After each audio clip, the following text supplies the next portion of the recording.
Учениците од 1 септември ќе се вратат во училиштата со физичко присуство. Министерката за образование и наука порача дека се создадени услови за почеток на учебната година. Исклучок ќе има за оние деца кои се со хронични болести или имаат член на семејството со одредена хронична болест. Тие ќе може да добијат одредено ослободување и ќе може пак да ја следат наставата. Децата кои ќе одат во изолација ќе следат настава онлайн.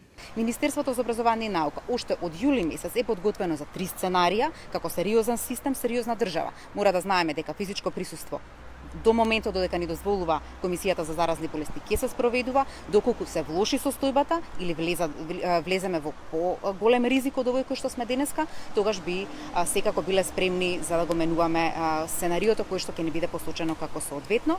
Дел од родителите се согласуваат дека местото на учениците од септември треба да биде во училишните клупи, а не дома пред компјутерите.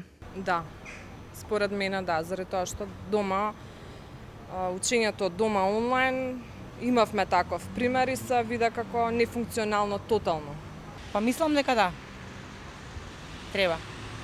Редно време да се вратат во училишните клупи. Голем процент од децата за време на пандемијата се чувствувале изолирано и осамено, а дел од нив немале услови не да ја следат наставата. Велат од детската амбасада Меѓаши.